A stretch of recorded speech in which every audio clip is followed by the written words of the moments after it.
SMEs locally can expand to. But that notwithstanding, let's move on to something different. Over the years, the pastoral communities in Kenya have lost thousands of cows during the seasons of drought, largely due to their cultural practices of seeing livestock as wealth and the tough regulations that govern the sale of these animals.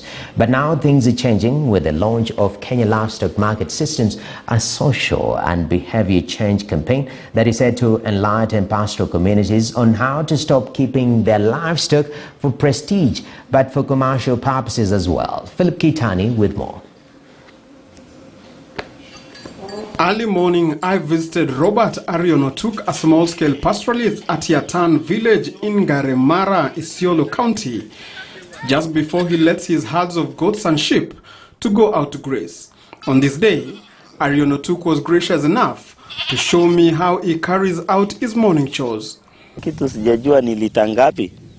Najua hii ni mala ya Turkana. Sasa hii inakamuliwa mbuzi 2-3 inajaa. Halafu mbuzi inaenda na masiku. Iko wakati mbuzi inaenda inapungua mwasiwa. Halafu iko wakati mbuzi moja au sijaza hii kifiniko.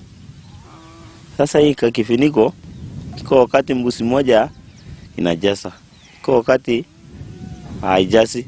Despite his jovial mood, Arionotuk had a lot going on at the back of his mind as the ongoing drought continued to ravage the arid and semi-arid regions of Kenya, Isiolo County being at the epicenter. Late last year, before the ongoing drought hit his region, Robert had more than 20 cows, but at the moment, he's only left with 3 cows and a good number of goats and sheep. Kiangazi ilikuwa kali sana. Ikawa mbuzi tunauza kununulia ng'ombe nyasi. Tunauza kununulia watoto chakula. Alafu kiangazi iliangamiza ng'ombe zaidi. Ikabakia tu kidogo kama ng'ombe 3. Ndio nimebakia. Lakini nyingine imekufa, kondoo imekufa. Ile mbuzi ile ameshangia mbuzi kumaliza ni kununulia ng'ombe nyasi na watoto. Unfortunately for Arionotuk, all signs for the droughts and warnings from the relevant authorities went unheeded, and he had to pay the ultimate price. In his defense, he blames his inaction on his community's tough cultural laws that makes it difficult to sell livestock. Kwa sisi jamii zetu, mtu kama kiasi yangu hakuna amri ya kuuza ng'ombe. Hiyo sikudanganyi. Hakuna amri. Hiyo kitu inaitwa ng'ombe ni kitu yani ya sheria kubwa sana. Nikitaka kuuza nikae na babangu, nikae na mandugu zangu, tuongee, niulizo sababu ya kuuza, nijibu, niulizo shida ambaye nitafanya niuze.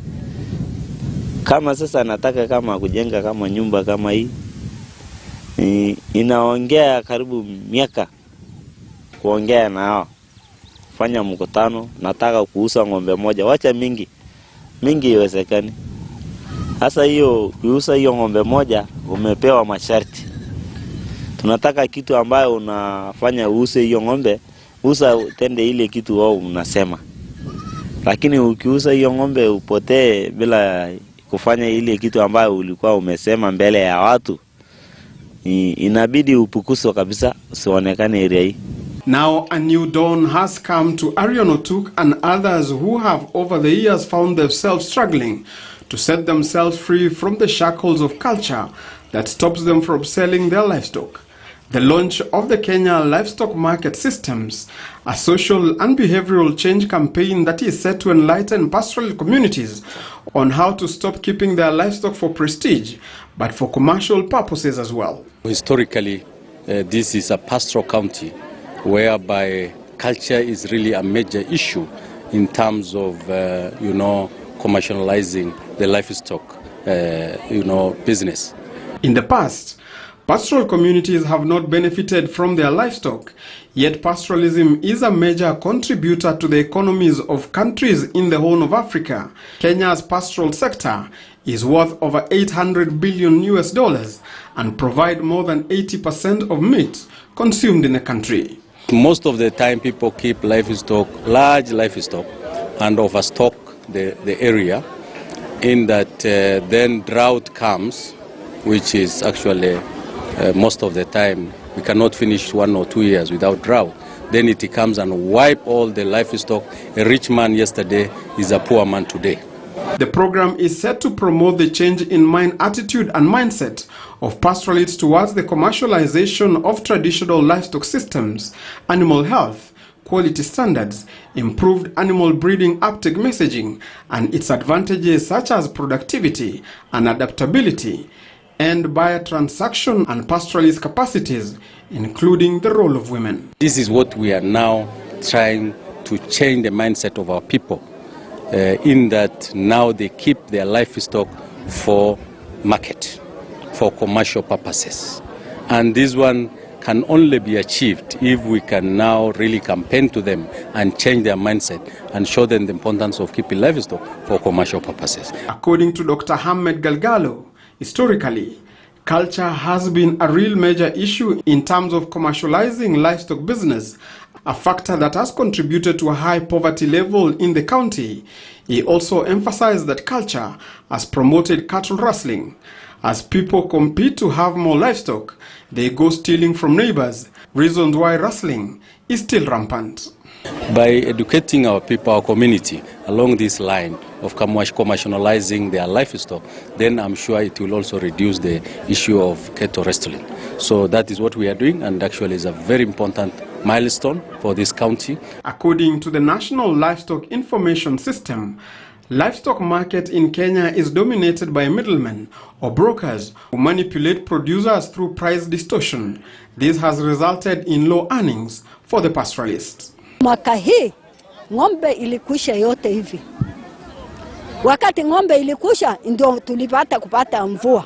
Mvua hiyo ilikuwa kidogo, ni ndani ya Isiolo tu.